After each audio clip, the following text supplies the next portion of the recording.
Welcome, dear listener, to a story that unfolds in the quiet hours when the world sleeps, but love awakens.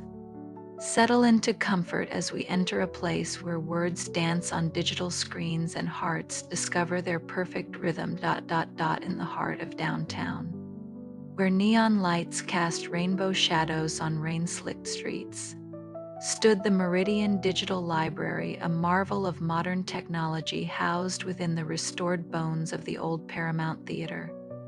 The Art Deco facade still gleamed with gold leaf and geometric patterns, but inside, holographic displays floated like luminous butterflies between towering servers that hummed their electronic lullabies. It was here, in this cathedral of information, that Phoenix Rivera had found her sanctuary, though sanctuary might not be the right word for someone who treated books like sprints rather than leisurely strolls. Tonight, as rain drummed against the great arched windows, Phoenix sat in reading pod 7, her fingers dancing across the haptic keyboard with the speed of a concert pianist. Words flowed across her retinal display faster than most people could blink, complete novels absorbed and cataloged in minutes, their plots and themes instantly indexed in her hyperactive mind. She was beautiful in the way that lightning is beautiful, brilliant, intense, impossible to hold. Her dark hair was pulled back in a messy bun secured with what appeared to be a repurposed fiber optic cable, and her brown eyes moved with the restless energy of someone whose thoughts moved faster than the world around her. She wore a vintage band t-shirt beneath her library cardigan, combat boots speaking out from under flowing skirt, a delightful contradiction of rebellion and academia, but beneath her extraordinary gifts lay a profound loneliness that even her speed reading couldn't help her outrun. She consumed love stories by the dozens, romance novels, poetry collections, even the sappy greeting card database, yet she'd never lingered long enough in any narrative to truly feel the butterflies, the racing heart, the sweet ache of yearning that these authors captured so beautifully. Phoenix paused in her reading, a rare moment of stillness. Around her, the library's other night shift workers moved like gentle ghosts, the systems administrator checking servers, the security guard making his rounds, the janitorial staff maintaining the pristine spaces. But it was the warm golden light spilling from the recording booths on the mezzanine level that caught her attention tonight. Those booths were where the audiobook magic happened, where voice actors transformed written words into living, breathing stories. Phoenix had always been curious about that process, how someone could take the sterile text she processed so efficiently and somehow make it feel. She found herself wondering what it would be like to have someone read to her. Not the robotic text-to-speech functions she sometimes used for efficiency, but a real human voice with all its imperfections and emotions. Would stories feel different when they moved at the speed of speech rather than the speed of thought? The question followed her as she closed her current project, an analysis of 18th century love letters that she'd completed in record time, and stretched her arms above her head. Her body protested the hours of stillness. She was someone who thought better in motion, which made her career choice both perfect and challenging. As if drawn by invisible threads, Phoenix found herself leaving her pod and climbing the spiral staircase to the mezzanine level. The recording booths were soundproofed but had large windows that allowed the night staff to observe the narrators at work. Most were dark at this late hour, but booth 3 glowed with soft amber light. She approached quietly, not wanting to disturb whoever was working inside, but unable to resist the pull of curiosity that had governed her entire life. Through the glass, she could see him, tall and lean, with copper hair that caught the booth's warm lighting like flame. His face was turned toward the manuscript on his stand, and she could see his lips moving with careful precision. Though she couldn't hear a word through the soundproofing, there was something mesmerizing about watching someone work with such focused attention. His hands moved expressively as he spoke, painting invisible pictures in the air, and occasionally he would pause, close his eyes, and take a deep breath before continuing. Everything about his process seemed deliberate.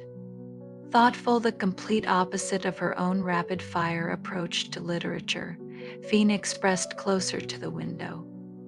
Intrigued by this glimpse into a different way of experiencing stories. She'd spent years believing that faster was better, that efficiency was everything. But watching this stranger pour such careful attention into each word made her wonder what she might be missing in her haste to consume content. As if sensing her presence, the narrator looked up. Their eyes met through the glass, and Phoenix felt something she'd never experienced before. Time seemed to slow.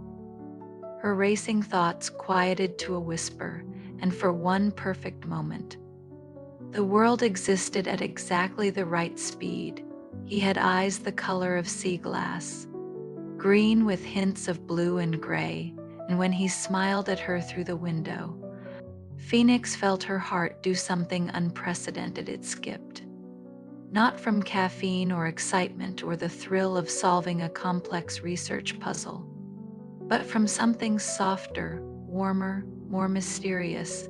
The narrator raised one hand in a small wave, then pointed to his headphones and shrugged apologetically, indicating he couldn't stop his recording session. Phoenix nodded and stepped back, suddenly self-conscious about her interruption.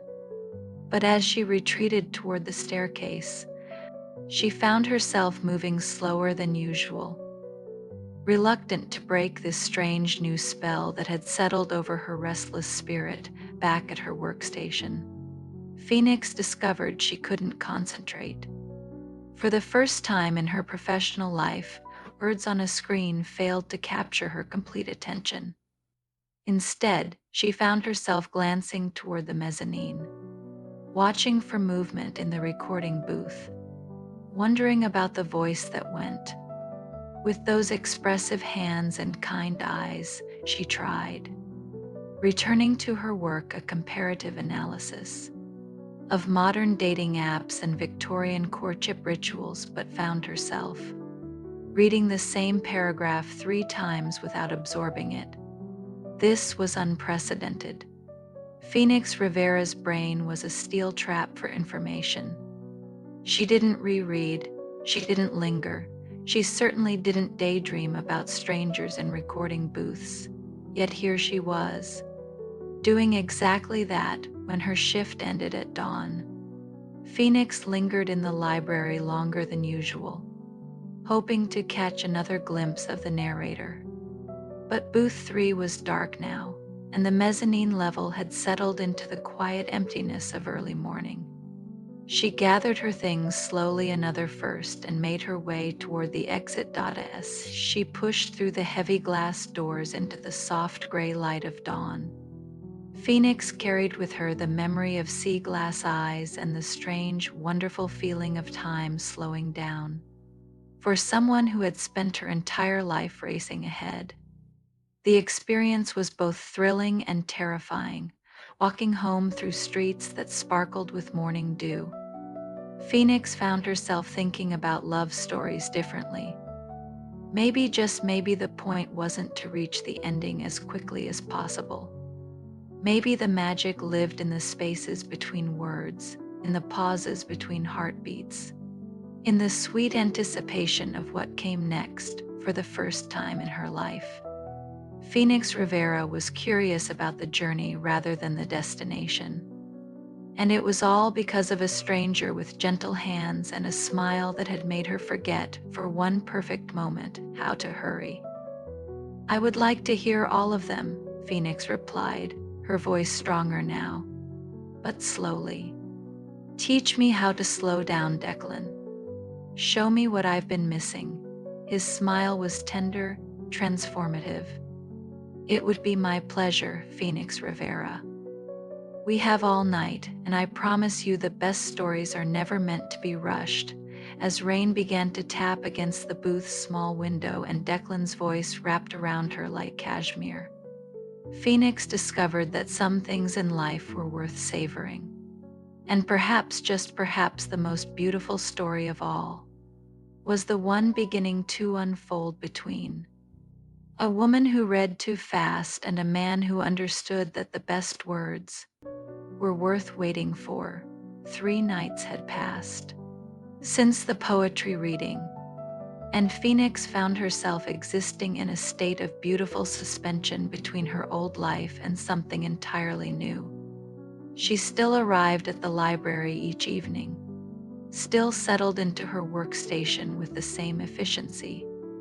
But now every task was infused with anticipation for the moment when Booth 3 would glow with amber light and Declan would settle into his narrator's chair. They had fallen into a rhythm as natural as breathing.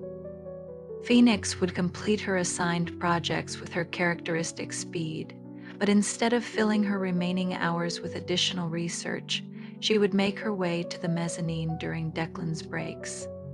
Sometimes he would read to her poetry, short stories, even excerpts from the romance novels she'd speed read but never truly absorbed. Other times they simply talked, sharing stories about their lives, their dreams, the peculiar ways they'd each fallen in love with words. Tonight was different. Tonight, Declan had suggested they explore the library together during their mutual dinner break, and Phoenix had agreed with an enthusiasm that surprised her. She was accustomed to solitary meals consumed while reading, efficiency defining even her most basic needs. But the prospect of sharing time with Declan had transformed the simple act of eating into something worth anticipating. She found him waiting by the main circulation desk, two takeout containers in his hands and a backpack slung over his shoulder. He'd changed from his usual recording attire into dark jeans and a forest green sweater that made his eyes look even more like sea glass. And Phoenix felt her heart do that wonderful skipping dance that was becoming wonderfully familiar. Adventure awaits, Declan announced with a grin that was pure mischief. I've discovered something about this place that I think you'll find fascinating, more fascinating than speed reading medieval manuscripts. Phoenix teased, falling into step beside him as he led her away from the main floor. Infinitely more fascinating than any manuscript, he replied. And the way he said it with his eyes meeting hers made her wonder if they were still talking about the library. Declan led her through a service corridor she'd never noticed before, past humming servers and climate control systems, until they reached an unmarked door with an old-fashioned lock. From his backpack, he produced an ornate brass key that looked like it belonged in a Victorian novel. "Where did you get that?" Phoenix asked, fascinated. "Mrs. Chen from the Historical Archives Department," Declan explained, turning the key with a satisfying click. "I've been narrating the audio guides for the building's restoration project, and she mentioned that the original theater had some spaces that weren't converted during the library renovation. Want to see?" The door opened onto a narrow staircase that climbed into darkness. Declan produced a small flashlight, its beam revealing worn carpet and faded gilt wallpaper that spoke of bygone elegance. Phoenix felt a thrill of exploration that had nothing to do with research and everything to do with the man beside her, his warm presence making the shadowy space feel magical rather than mysterious. They emerged onto what had once been the theater's dress circle, a curved balcony that overlooked the main library floor from an entirely new perspective. The original theater seats had been removed, but ornate brass railings remained, and the curved ceiling still bore traces of hand-painted stars and clouds. Someone, probably Mrs. Chen's historical preservation team, had strung soft LED lights along the railings, creating a constellation that rivaled the faded painted ones above. Oh, Phoenix breathed, moving toward the railing to look down at the library below. From this height, the reading pods and workstations looked like a futuristic cityscape, holographic displays floating like captured aurora borealis between towering server columns. This is incredible. How did you find this place? I like exploring forgotten spaces, Declan admitted, setting down their dinner containers on a small table that hadn't been there during the theater's heyday. There's something romantic about places that hold old stories, don't you think? Phoenix turned from the railing to find him watching her with an expression that made her pulse quicken. Romantic, she repeated, testing the word on her tongue. I'm still learning what that means, actually experiencing it rather than just analyzing it in literature. And what have you learned so far? Declan asked softly, moving closer until they were sharing the same pool of starlight from the LED constellation above. Phoenix considered the question seriously, her analytical mind automatically cataloging her recent experiences. But for once, the clinical assessment felt insufficient. I've learned that my heart has gears I didn't know existed, she said slowly. Fast and slow, and apparently a speed somewhere in between that's perfect for this. She gestured vaguely between them, encompassing the hidden balcony, the shared meals, the growing intimacy that felt both thrilling and terrifying. Declan's smile was soft, understanding. What does this feel like when you're not analyzing it? Terrifying, Phoenix admitted with a laugh. Wonderful. Like discovering I have a sense I never knew I possessed. She paused, then added more quietly. Like coming home to a place I've never been. The air between them seemed to shimmer with possibility. And Phoenix found herself taking a half step closer without conscious decision. Declan's eyes searched her face, and she could see her own wonder reflected back at her. Phoenix, he began, then stopped, seeming to struggle with words for the first time since she'd known him. What is it? She prompted gently.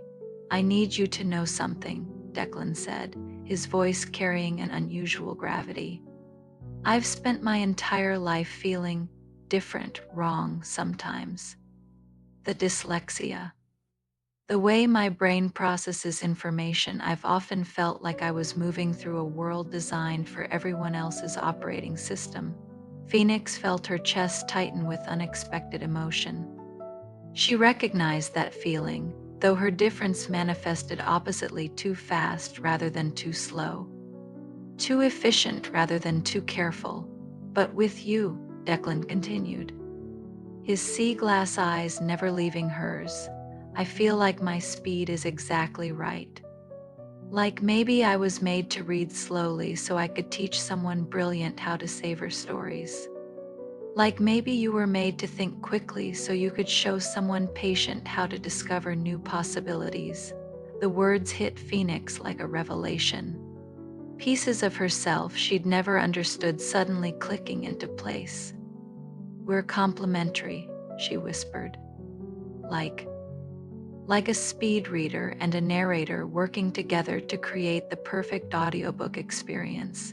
Declan laughed, the sound warm and delighted. Leave it to you to find the perfect analogy. But yes, exactly like that. They stood in comfortable silence for a moment, the magnitude of recognition settling between them. Below, the library hummed with quiet efficiency, holographic displays casting rainbow patterns on the marble floors. Above, LED stars created their own private constellation. I brought Thai food, Declan said eventually, gesturing toward their forgotten dinner. Massaman curry and pad thai from that place on 5th Street. You remembered I mentioned loving Massaman curry, Phoenix said. Touched by the small consideration. I remember everything you tell me, Declan replied simply. It's all precious data. They settled onto cushions Declan had apparently hidden up here previously, another sign of his thoughtful planning, and unpacked their meal. Phoenix found herself eating more slowly than usual, partly to match Declan's pace, but mostly because she was discovering the pleasure of extended conversation over food. "Tell me about growing up with dyslexia," she said, genuinely curious. "I can't imagine struggling with reading when it's been my superpower since childhood." Declan whirled pad thai around his fork thoughtfully. "It was frustrating for years. Teachers thinking I wasn't trying hard enough, classmates finishing assignments while I was still deciphering the first paragraph. But my mother, she was a theater actress. She started reading plays aloud with me when I was 8. That's when I discovered that words came alive in my mouth in ways they never did on the page. Your mother sounds wonderful." She was. "She passed away when I was 16, but she left me with this gift, the understanding that there are many ways to love literature. Some people read with their eyes, some with their ears, some with their hearts." He paused, meeting Phoenix's gaze. "Some brilliant people read with all three at once they learn how." Phoenix felt warmth spread through her chest at the compliment, but also something deeper, recognition of loss, the way grief could transform into purpose. "Is that why you became a narrator? To honor her memory?" "Partly, but mostly because I discovered I could give other people what she gave me, the experience of stories as living things rather than just words on pages." Declan set down his fork and looked at her seriously. "What about you? What made you fall in love with speed reading?" Phoenix considered the question, realizing that no one had ever asked her about the origins of her gift. They'd only marveled at or been intimidated by its results. "Control, I think. When I was young, my parents divorced messily, and everything in my life felt chaotic, unpredictable. But books had beginnings, middles, and ends. Problems that got solved, conflicts that resolved. I could consume entire stories in the time it took for one parental argument, and by the end, I'd experience something complete and satisfying. So reading became your safe space," Declan observed gently. "Reading became my everything," Phoenix corrected. "Maybe too much my everything. I think I've been so focused on reaching satisfying endings that I forgot about beautiful beginnings." The words hung in the air between them, loaded with meaning that went far beyond literary analysis. Declan reached across the small space separating their cushions and took her hand, his thumb tracing gentle circles across her knuckles. "I think," he said softly, "that some of the most beautiful beginnings happen when we least expect them. When we're so busy racing toward the ending that we almost miss the first chapter entirely." Phoenix felt her breath catch as she looked down at their joined hands, her slender fingers with their short, practical nails intertwined with his longer ones, slightly ink-stained from handling manuscripts. The simple contact sent warmth radiating up her arm and straight to her heart. "Is this our first chapter?" she whispered.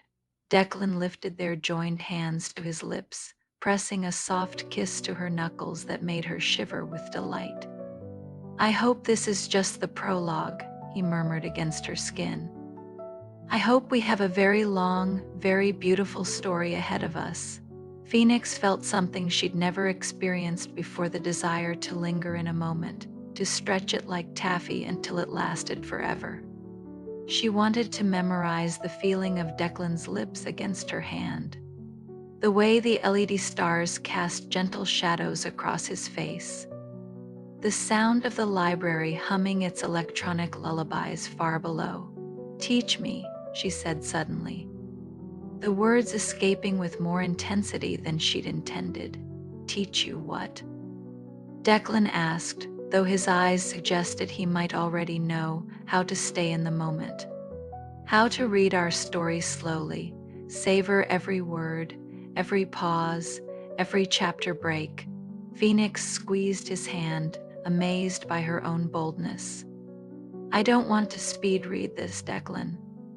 I want to experience it the way it was meant to be experienced.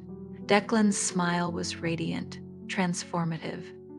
He shifted closer on his cushion until their knees touched, until she could see the gold flecks in his sea glass eyes, until the space between them hummed with possibility.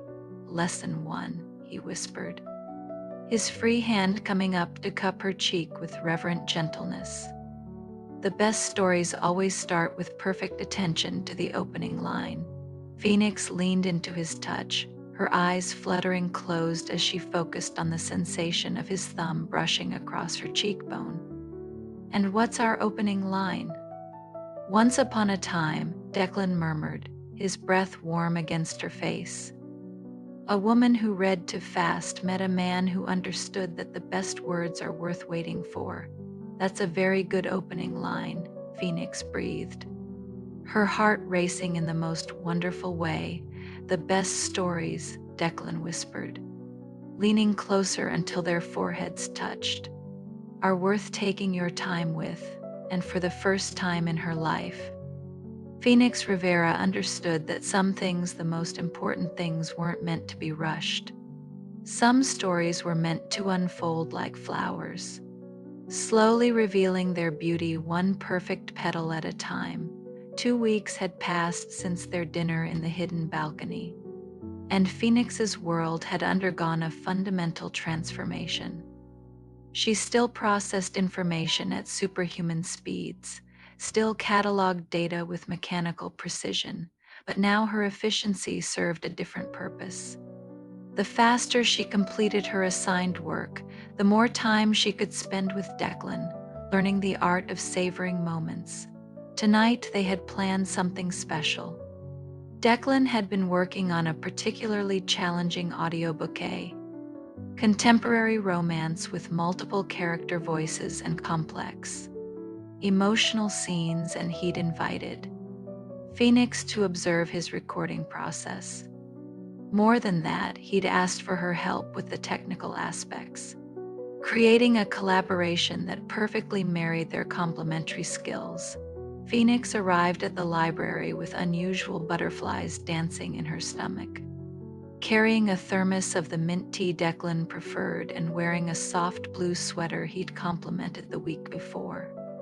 She was beginning to understand the pleasure of dressing for someone else's appreciation. Another small revelation in her expanding repertoire of romantic experiences. She found Declan in booth 3, but tonight the setup was different. He'd arranged 2 chairs side by side at the recording console, with duplicate manuscripts open to the same page. A complex array of technical equipment surrounded them: multiple microphones, audio mixing boards, and the kind of professional recording software that Phoenix's analytical mind immediately wanted to understand. Welcome to the inner sanctum, Declan said, rising to greet her with a smile that made her pulse quicken. He'd rolled up the sleeves of his white button-down shirt, revealing forearms that were surprisingly muscular and dusted with copper hair that caught the booth's warm lighting. This is impressive, Phoenix said, settling into the chair beside him. Their shoulders brushed as she leaned forward to examine the equipment, and she felt that familiar electric thrill of contact. I've always wondered how you create different character voices. That's where I'm hoping you can help, Declan admitted, his fingers dancing across the mixing board with practiced ease. This story has 2 protagonists, a brilliant academic and a patient craftsman who fall in love despite their completely different approaches to life. Sound familiar? Phoenix laughed, recognizing the parallel immediately. Art imitating life, or life imitating art? Maybe both, Declan replied, his sea glass eyes holding hers with an intensity that made her breath catch. But I'm struggling with the academic's voice. She's supposed to be brilliant, efficient, someone who processes the world at lightning speed. I can't seem to capture that energy without losing the emotional vulnerability. Show me what you have so far, Phoenix requested, surprised by how naturally she slipped into collaborative mode. This was familiar territory: problem solving, technical challenges. The marriage of creativity and analysis. Declan queued up his previous recording attempts, and Phoenix listened with growing fascination as he demonstrated his process. His voice was incredibly versatile, shifting from the craftsman's patient, measured tones to various attempts at the academic's quicker speech patterns. But she could hear what he meant: the rapid delivery felt forced, losing the character's emotional authenticity. You're trying to speed up your natural rhythm instead of finding her natural rhythm, Phoenix observed. May I? Declan nodded, gesturing toward the manuscript. Phoenix scanned the passage quickly, her mind automatically analyzing the character's speech patterns, emotional state, and underlying motivations. But instead of rushing to conclusions, she found herself applying Declan's lessons about savoring reading the words multiple times, letting them settle in her consciousness until she could feel the character's voice emerging. She thinks fast, but she feels even faster, Phoenix said finally.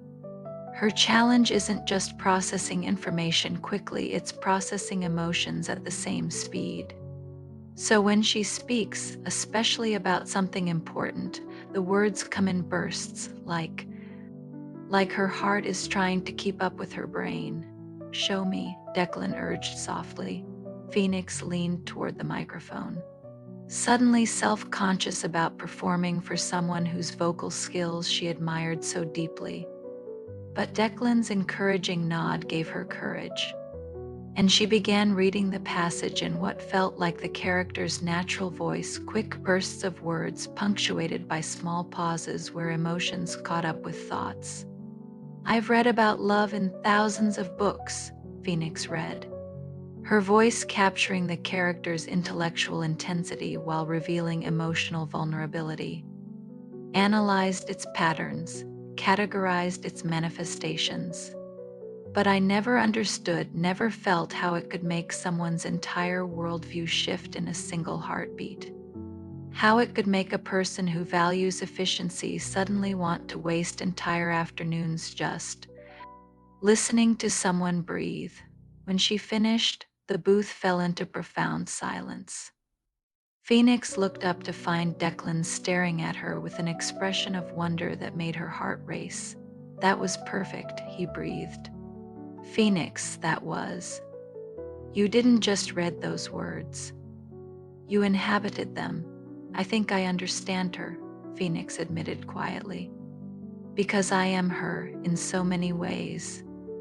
The racing thoughts, the emotional confusion, the wail of feels like a complete system override. The elevator was small and clearly original to the building, with ornate brass fixtures and an accordion-style gate that Declan pulled shut with a satisfying clang. As they ascended past floors Phoenix knew well, then higher still into spaces she'd never imagined. Her anticipation built like pressure in her chest. Declan, she began, but he placed a gentle finger against her lips. Trust me, he murmured, and something in his voice deeper than usual, weighted with significance, made her nod without further questions. The elevator opened directly into what had once been the theater's fly gallery, a catwalk system that controlled stage scenery during performances. But renovations had transformed the space into something magical, a glass observatory that crowned the entire building, offering panoramic views of the city while remaining completely private. Phoenix stepped out into wonder. The space was circular, with floor-to-ceiling windows providing 360-degree views of the downtown skyline. Above, the original theater's domed ceiling had been restored and fitted with a retractable panel that currently revealed the star-scattered October sky. Comfortable seating areas were scattered throughout.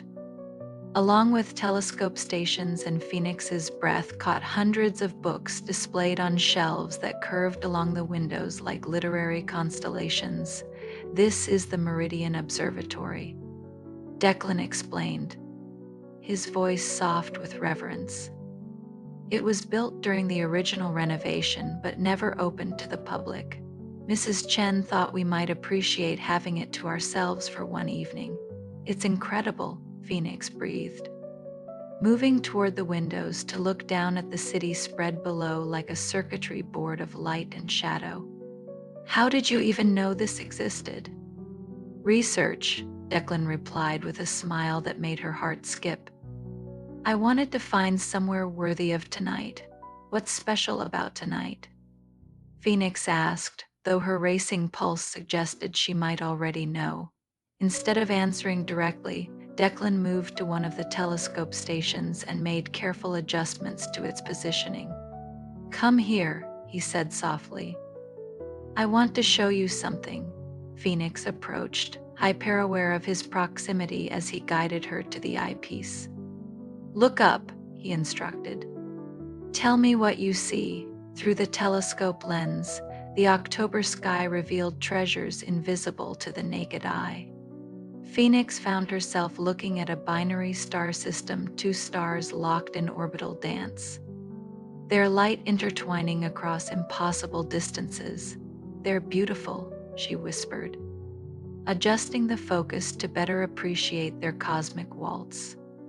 Binary stars are fascinating from a physics perspective. Two stellar objects that share material, influence each other's evolution, create something more stable together than either could achieve alone, like complementary systems, Declan observed, his voice close enough to her ear that she felt his breath against her neck. Phoenix straightened from the telescope and turned to find him watching her with an intensity that made her knees feel unsteady. Declan, what is this really about? This is about the fact that I'm in love with you, he said simply, the words falling between them like stars breaking free from their constellations. Completely, thoroughly, irrevocably in love with you, Phoenix Rivera. The confession hit her like lightning, illuminating every corner of her being with brilliant clarity. Phoenix felt her analytical mind attempt to process the declaration, but for once, her emotional response overwhelmed her intellectual circuits. She began, then stopped, her usual eloquence deserting her at the moment she needed it most. I love your brilliant mind and your restless energy, Declan continued, stepping closer until she could see gold flecks in his sea glass eyes. I love the way you attack problems like puzzles to be solved, and I love the way you've learned to savor beautiful moments. I love your combat boots and your vintage t-shirts and the way you gesture with your entire body when you're explaining something complex.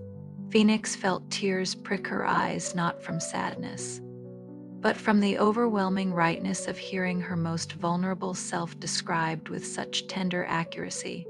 I love the way you read, Declan went on, his hands coming up to frame her face with reverent gentleness. Fast or slow, analytical or emotional, I love watching your mind work, watching you discover new ways to experience stories. But mostly, I love the person you become when you let yourself slow down enough to feel, Declan. I Phoenix tried again, but words seemed inadequate to contain the enormity of what was happening inside her chest.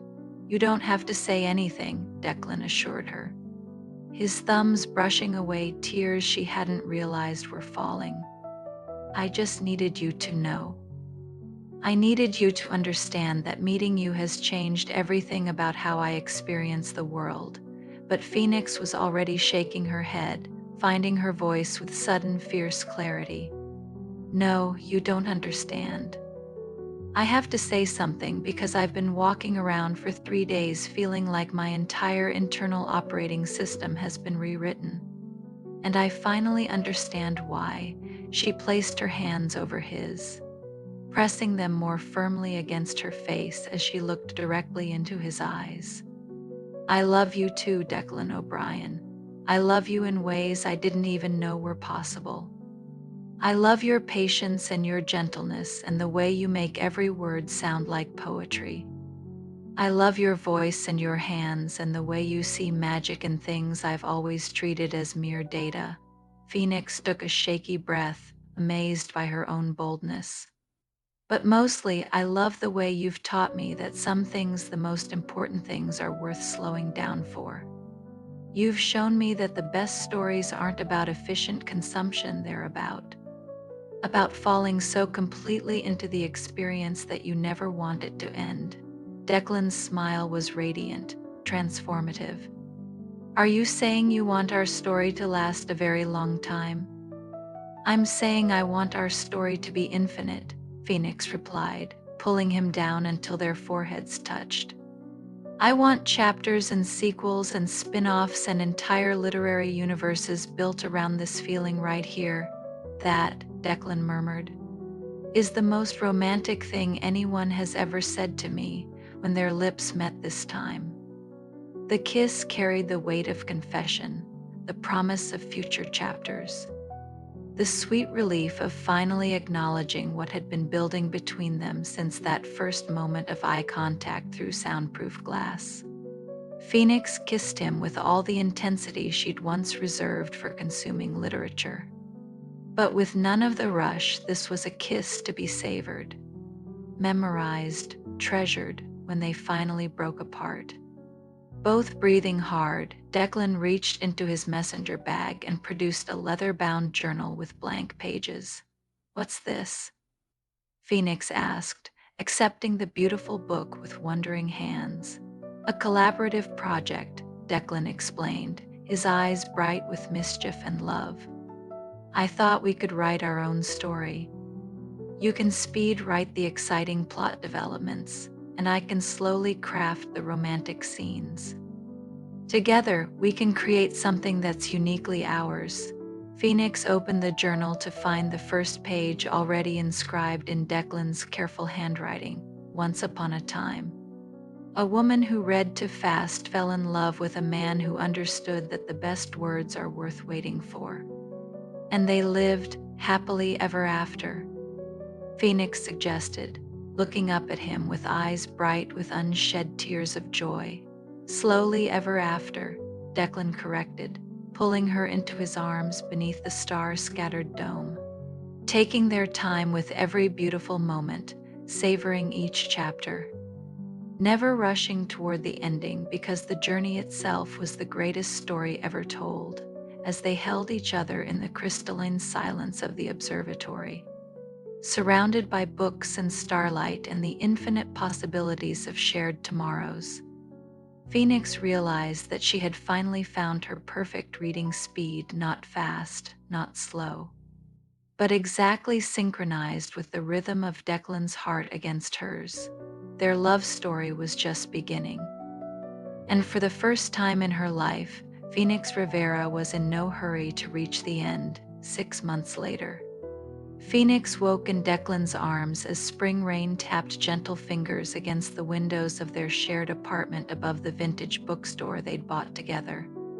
The space was a perfect fusion of their different approaches to literature. Phoenix's efficient digital displays and rapid access databases lived in harmony with Declan's collection of first edition poetry books and his professional recording studio tucked into what had once been a sun-drenched breakfast nook. The apartment itself told their love story in 1,000 small details. Phoenix's combat boots lined up next to Declan's well-worn hiking boots by the front door. Her speed reading certificates hung beside his voice acting awards. Their collaborative audiobook projects displayed proudly on custom shelves that Declan had built with his own careful hands this morning, though morning was a relative term for two people who worked primarily nocturnal schedules. Phoenix found herself studying Declan's sleeping face with the same intensity she'd once reserved for analyzing complex literary themes. 6 months of shared mornings had taught her the precise shade of his copper eyelashes, the way his breathing deepened just before waking, the small scar above his left eyebrow from a childhood accident involving an overly ambitious tree-climbing expedition. Declan reached over and gently touched her hand where it rested on the manuscript. Would you? Would you consider recording this with me? As a duet narration. The request sent a thrill through Phoenix that had nothing to do with professional opportunity and everything to do with the intimacy of creating something together. I've never done any voice work before. You're a natural, Declan assured her. And more than that, you understand this character from the inside. We could take turns you voicing her internal thoughts and dialogue, me handling his perspective and the narrative passages. Phoenix felt a smile spread across her face as the possibilities unfolded in her mind. It would be like a conversation between us, but through fictional characters, the most romantic conversation ever recorded, Declan agreed, his thumb tracing gentle circles on her hand. They spent the next hour working through the passage together, their voices weaving in and out of the story like dancers learning each other's rhythm. Phoenix discovered she loved the technical aspects, adjusting microphone positions, monitoring audio levels, the precise timing required to create seamless transitions between speakers. But more than the technical elements, she was mesmerized by the intimacy of the process. When Declan read the craftsman's dialogue, his voice warm and patient and achingly tender, she found herself forgetting they were playing fictional characters. When she responded as the academic, her own emotions bleeding through the scripted words, the booth seemed to shrink until they existed in their own private universe. You make me want to slow down. Phoenix read, her eyes locked on Declan across the manuscript stand. Two savor things I've always rushed past. You make me want to read our story one word at a time, and you make me want to discover new speeds, Declan responded, his voice dropping to an intimate whisper that made her shiver. To find the rhythm where careful meets brilliant, where patience meets passion, the scripted dialogue felt like a confession. And Phoenix realized they were no longer simply reading, they were having a conversation through borrowed words, using fictional characters to express truths they might not yet be ready to speak directly. During a break to adjust the audio levels, Declan moved closer to check her microphone positioning. His fingers brushed her throat as he adjusted the boom, and Phoenix felt her breath catch at the gentle contact. Your pulse is racing, he observed softly, his fingers still resting against her neck. You notice everything, Phoenix murmured, hyper-aware of his closeness. The way his sea-glass eyes seemed to see straight through to her soul. I notice you, Declan corrected. The way you bite your lower lip when you're thinking. The little crease between your eyebrows when you're analyzing something complex. The way your entire face lights up when you discover something new. Phoenix felt heat rise in her cheeks. I'm not used to being observed so thoroughly. Get used to it, Declan said with quiet intensity. Because I could spend forever studying the way you experience the world. The air between them crackled with tension, and Phoenix found herself leaning closer without conscious decision. Declan's hand moved from her throat to cup her cheek, his thumb brushing across her lips with reverent gentleness. Phoenix, he whispered, her name a prayer on his lips. Yes. She breathed, her entire being focused on the millimeters of space between them. I want to kiss you, he confessed, his forehead coming to rest against hers. I've wanted to kiss you since that first night when you watched me through the booth window. But I want to do it right, slowly, carefully, the way beautiful moments deserve. Phoenix's heart hammered against her ribs as she looked into his eyes, seeing her own desire reflected back at her. What if I don't know how to go slow? Declan's smile was tender, patient. Then I'll teach you. Like you taught me to find new rhythms, I'll teach you the art of savoring kisses. Lesson 1.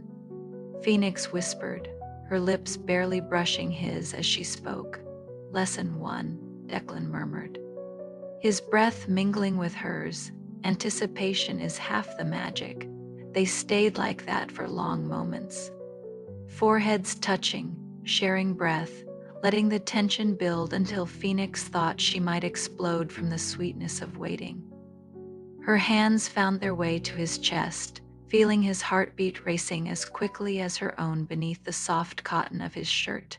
Declan, she whispered. His name a plea. Not yet, he breathed, though his voice was strained with the effort of restraint. Feel this moment, Phoenix. Feel how perfect it is right before everything changes. She closed her eyes and let herself sink into the sensation, the warmth radiating from his skin, the soft sound of their synchronized breathing, the way every nerve ending in her body seemed focused on the places where they almost touched. For someone who had spent her life racing toward conclusions, the exquisite torture of anticipation was a revelation. Now, she whispered, opening her eyes to meet his gaze. Now, Declan confirmed and closed the last millimeter of distance between them. His lips were soft, warm, tasting of mint tea and possibilities. The kiss was gentle at first, a question rather than a statement, but when Phoenix responded by pressing closer, her hands fisting in his shirt, it deepened into something that made her forget her own name. Declan kissed like he narrated with complete attention, savoring every moment, making her feel like she was the most important story he'd ever told. His hands framed her face as if she were made of spun glass. And when they finally broke apart, both breathing hard, Phoenix understood for the first time why people wrote poetry about kisses. That was, she began, then stopped, lacking words worth waiting for. Declan suggested, his thumb tracing her kiss-swollen lips. Worth everything, Phoenix corrected, pulling him down for another kiss that tasted like promises and felt like coming home when they finally returned to their recording session. Their voices carried a new intimacy, the fictional dialogue now layered with real emotion. As they worked through scene after scene, Phoenix found herself falling deeper under the spell of collaboration, of creating something beautiful with someone who understood both her gifts and her vulnerabilities. I think, Declan said as they wrapped up their final scene. We make rather extraordinary partners in narration. Phoenix asked, though her eyes suggested she meant something more. In everything, Declan replied, taking her hand and bringing it to his lips for a soft kiss that made her heart flutter. Absolutely everything, as they packed up their equipment and prepared to leave the booth. Phoenix realized that somewhere in the space between scripted dialogue and stolen kisses, she'd stopped being afraid of slowing down.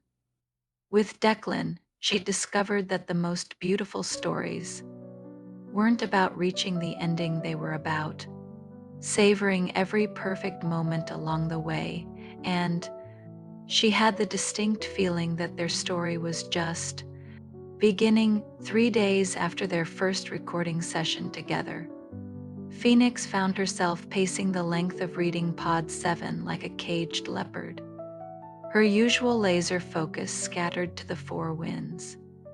She'd attempted to analyze a collection of contemporary love poetry 4 times, but the words kept blurring together, overwhelmed by the memory of Declan's lips against hers and the way his voice had caressed fictional dialogue that felt more real than any conversation she'd ever had. The problem, if it could be called a problem, was that Phoenix Rivera had fallen completely.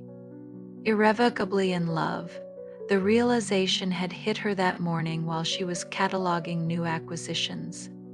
Her hands automatically processing title information while her mind replayed every moment she'd spent with Declan. Somewhere between his patient poetry readings and their breathless collaboration in Booth 3, her heart had quietly rearranged itself around him, reorganizing her priorities with the same efficiency she applied to database management, button-like data analysis. Love came without user manuals or predictable algorithms. Phoenix had read hundreds of romance novels, studied the patterns and progressions, but none of that research had prepared her for the reality of loving someone whose smile could make her forget her own expertise. Tonight was different, though. Tonight, Declan had suggested they meet earlier than usual before his recording session, before her evening shift officially began. He'd mentioned wanting to show her something special, his sea glass eyes holding secrets that made her pulse quicken with anticipation. She found him waiting in the main lobby. But instead of his usual recording attire, he wore dark jeans and a charcoal sweater that complemented his copper hair beautifully. In his hands was a leather messenger bag and an expression of barely contained excitement that made him look younger. "Almost boyish adventure awaits," he announced. The same words he'd used before their dinner in the hidden balcony. But tonight they carried additional weight, as if he were promising something more significant than exploration. "Where are we going?" Phoenix asked, falling into step beside him as he led her toward a service elevator she'd never noticed before. "Somewhere I've been saving for the right moment," Declan replied, producing another antique key, this one silver rather than brass. "Mrs. Chen has been very generous with her historical access privileges." The next evening arrived with the promise of autumn rain, silver clouds gathering like a lover's whispered secret above the city skyline. Phoenix found herself arriving at the Meridian Digital Library 30 minutes early, another unprecedented event in her precisely scheduled life. She told herself it was because she wanted to finish cataloging the new poetry acquisitions. But the flutter of anticipation in her chest suggested otherwise. She'd spent the entire day thinking about sea glass eyes and wondering what stories sounded like when spoken with such careful reverence.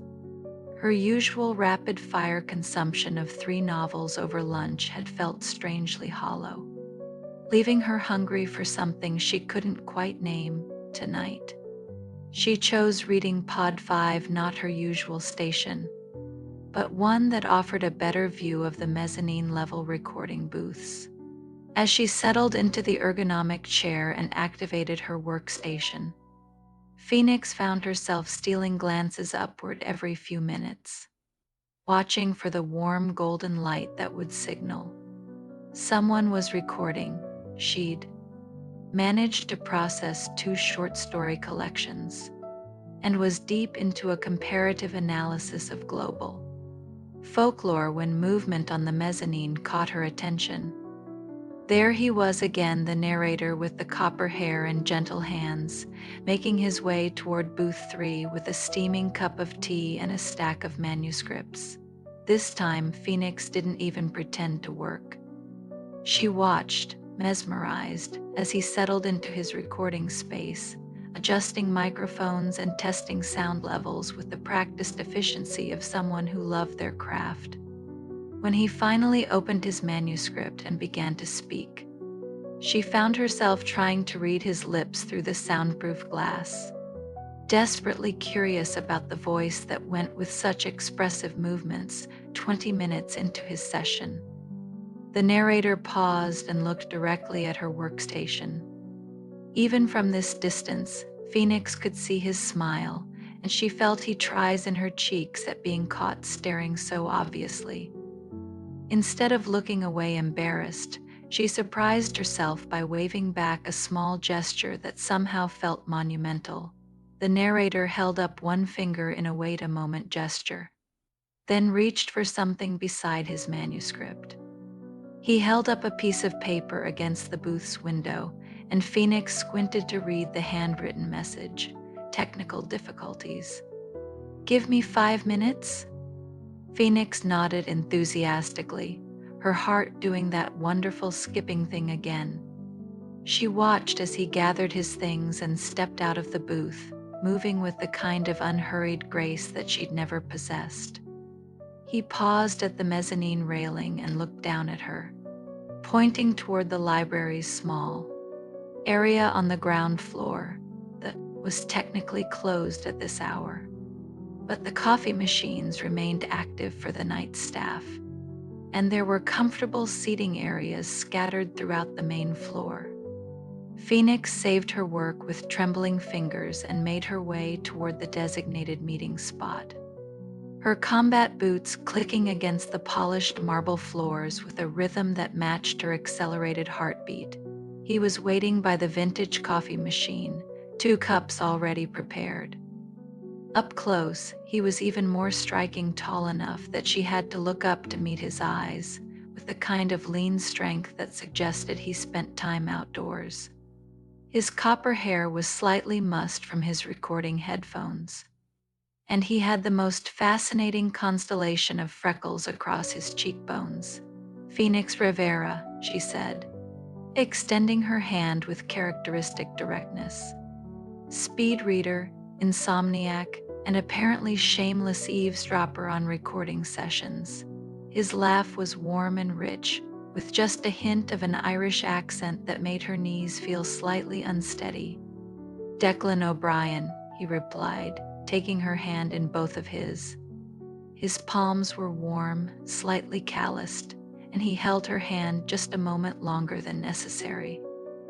Voice narrator, slow reader, and apparently quite the distraction to brilliant librarians, slow reader.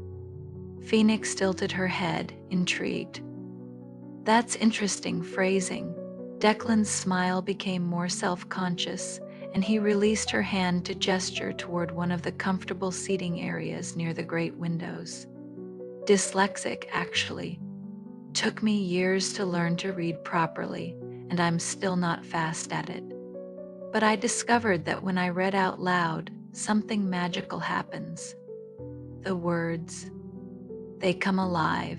They settled onto a plush velvet sofa that had probably graced the original theater, their knees almost touching.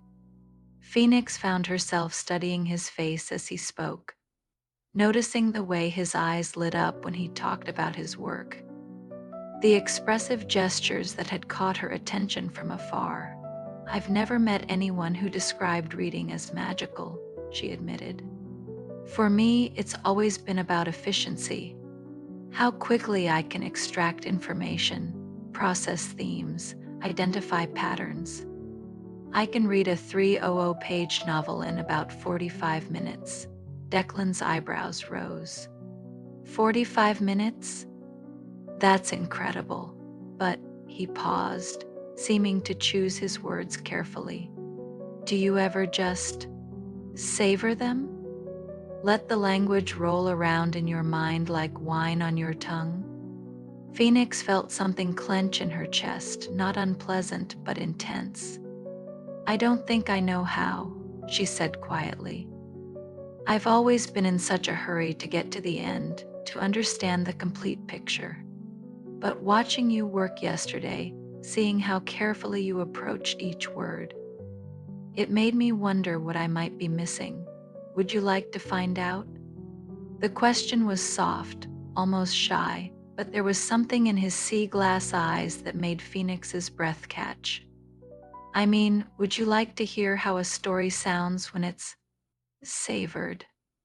Yes, she breathed, the word escaping before her rational mind could analyze the implications. Yes, I would like that very much. Declan's smile was radiant. I have an idea. What's your favorite book? Something you've read quickly but might enjoy experiencing differently. Phoenix thought for a moment, her mind cataloging the thousands of titles she'd processed. There's a collection of Irish poetry I analyzed last month. I found the patterns fascinating, recurring themes of landscape and longing, but I finished it in about 20 minutes.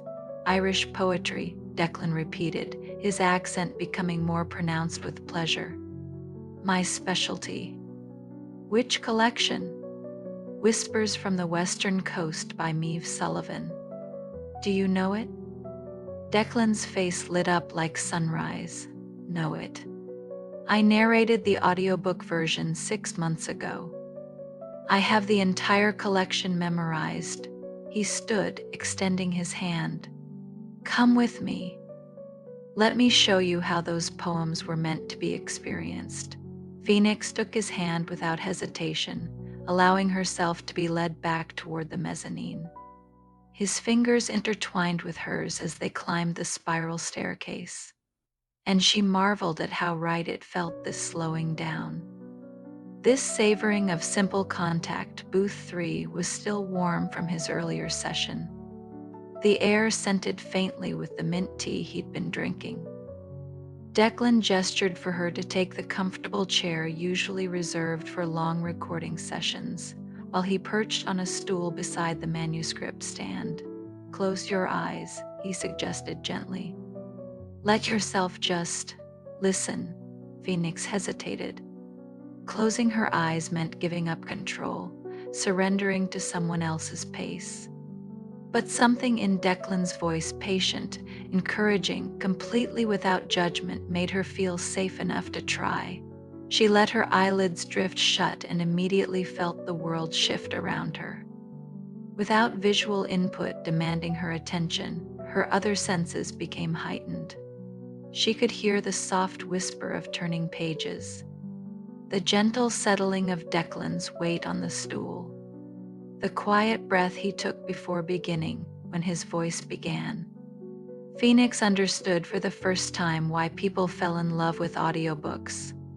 His Irish accent transformed the familiar words into something entirely new, not just information to be processed, but music to be felt. Each syllable was carefully shaped, every pause meaningful. The rhythm of his speech creating a hypnotic spell that seemed to slow her racing heartbeat to match his cadence.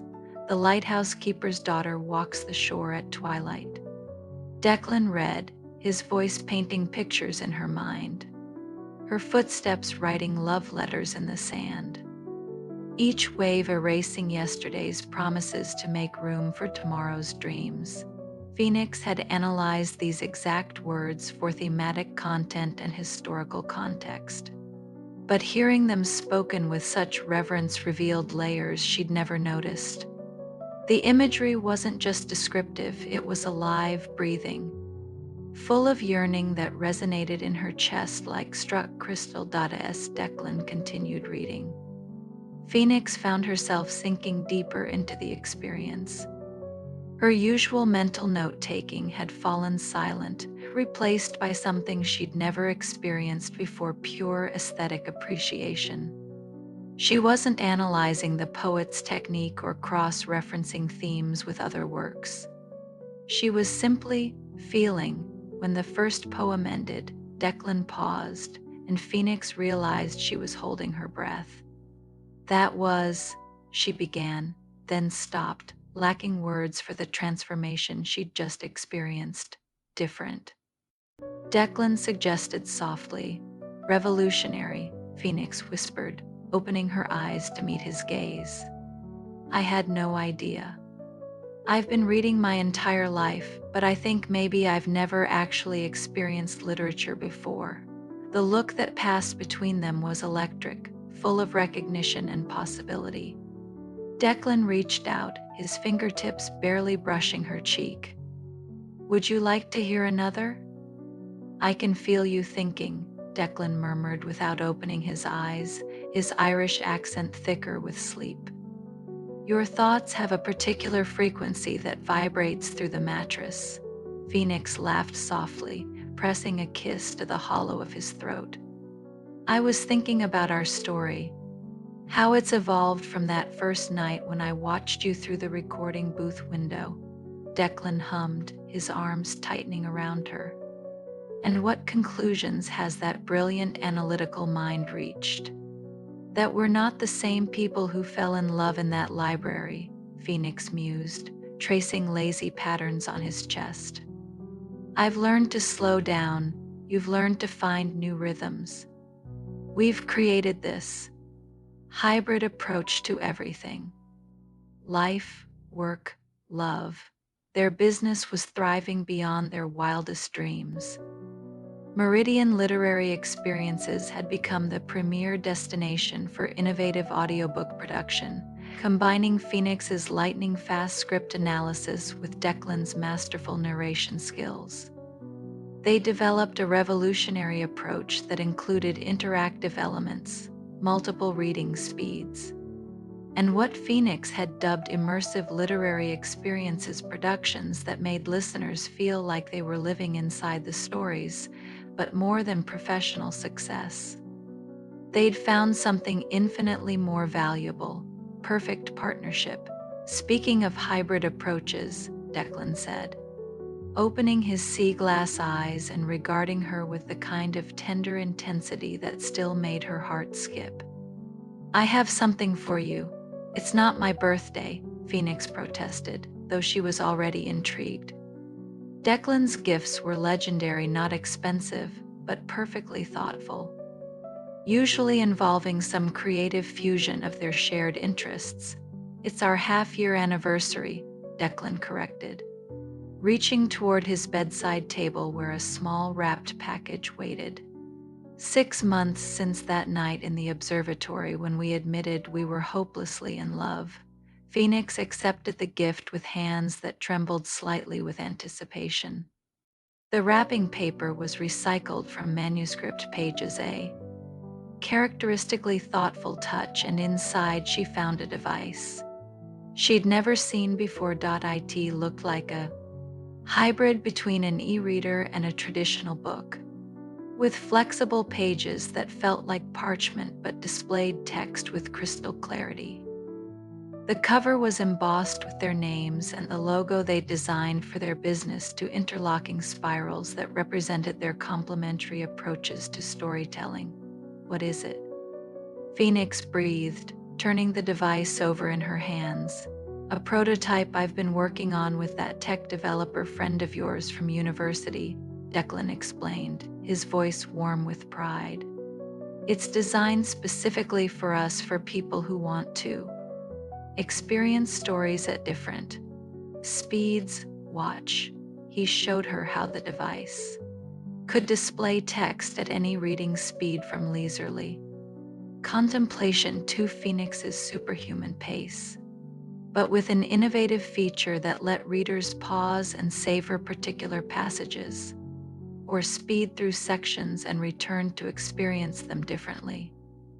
Most remarkably, it could play synchronized audio. Declan's narration that matched whatever reading speed the user selected. This is incredible, Phoenix said, her mind immediately racing with possibilities. We could revolutionize how people experience literature. Dyslexic readers could find their perfect pace. Speed readers could slow down for emotional moments. Couples could experience stories together despite different reading preferences. There's more, Declan said softly, navigating to a specific file on the device. I've loaded it with something special. The title page that appeared made Phoenix's breath catch. Between the Lines of Love, our story by Phoenix Rivera and Declan O'Brien. You finished it, she whispered, recognizing the collaborative journal project they'd started in the observatory.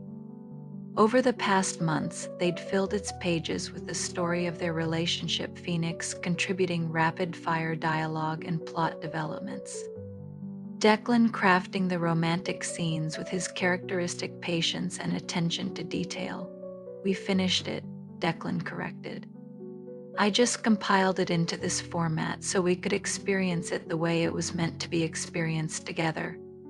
At whatever pace feels right in each moment, Phoenix felt tears prick her eyes as she began reading their story. hearing Declan's voice through the device's speakers as he narrated the early chapters of their romance. It was surreal and wonderful, experiencing their love story as if they were characters in someone else's novel. But knowing that every word was true, every emotion genuine, she was beautiful in the way that lightning is beautiful. Declan's recorded voice read, brilliant, intense, impossible to hold. I remember when you wrote that, Phoenix murmured, snuggling deeper into his arms. It was after our third date, when I was still convinced I was too difficult to love. Impossible to hold, maybe, Declan said, pressing a kiss to the top of her head. But not too difficult to love. Never that. They spent the morning in bed, reading their own love story, pausing to relive favorite memories, laughing at Phoenix's characteristically analytical chapter titles in which Phoenix discovers the optimal kissing frequency and Declan's poetic scene descriptions. The rain sang their names against the library windows, a percussion symphony of possibility. I have an idea, Phoenix said as they reached the final chapters, which detailed their decision to leave the library and start their own business. What if we recorded this as our first official release? Not for sale, but as a gift to other couples who are learning to navigate different speeds in relationships. Declan's face lit up with the kind of enthusiasm that had originally caught her attention. A love story about learning to synchronize different rhythms. It's perfect for our brand literature that brings people together rather than creating barriers. We could create an entire series, Phoenix continued, her mind racing with possibilities. Stories about couples with complementary differences, relationships that celebrate what makes people unique rather than trying to make everyone the same. You know what I love about your brain? Declan said, pulling her closer and nuzzling her neck. It never stops creating, never stops finding ways to make the world more inclusive and beautiful. Speaking of my brain, Phoenix said with a mischievous smile, it's calculated that we've been talking for approximately 47 minutes without kissing, which is statistically unusual for our morning routine. Declan laughed, the sound rich and warm and perfectly familiar. Well, we can't argue with statistical analysis, he said, tilting her chin up to meet his gaze. Though I should mention that some of our best kisses have been the spontaneous ones that occur outside normal parameters. Experimental data suggests you're correct, Phoenix agreed solemnly. Then broke into giggles as Declan began tracing kisses along her jawline. But this morning, I think we should prioritize traditional methodology. Traditional it is, Declan murmured against her lips, and kissed her with the perfect combination of passion and tenderness that had become their signature. As rain continued its gentle percussion against their windows and spring light filtered through gauze curtains. Phoenix marveled at the perfect rightness of their life together. They'd built something beautiful from their differences, not despite them, but because of them. Her speed complemented his patience. His emotional intelligence balanced her analytical approach. And together they created harmony that was richer than either could achieve alone. I love you. Declan O'Brien, she whispered against his lips. The words as natural as breathing after 6 months of practice. I love you too, Phoenix Rivera, he replied, his sea glass eyes bright with the kind of happiness that transforms ordinary moments into treasured memories. Shall we see what adventures today's chapter brings? As long as we read it together, Phoenix said, settling back into his arms with their collaborative device between them. I'm ready for anything outside. The spring rain continued its gentle song, and inside their bookstore sanctuary, Two lovers who had learned the perfect rhythm of complementary differences began writing another day in their infinite love story, one perfectly paced word at a time. As drowsiness began to claim her, Phoenix felt the deep contentment that comes from finding one's perfect speed in life. Not too fast, not too slow, but exactly synchronized with the rhythm of love itself. And in Declan's arms, surrounded by books and dreams and the promise of tomorrow's adventures, she drifted toward sleep, knowing that some stories, the most important ones, are never meant to end. Their love would continue at its own perfect pace, savoring each moment, treasuring each chapter, creating a romance that would span all the pages of their lives. Thank you for joining Phoenix and Declan in their journey from hurried efficiency to savored intimacy. May your own love stories unfold at exactly the perfect pace, filled with moments worth slowing down for and adventures worth sharing. Sweet dreams, dear listeners.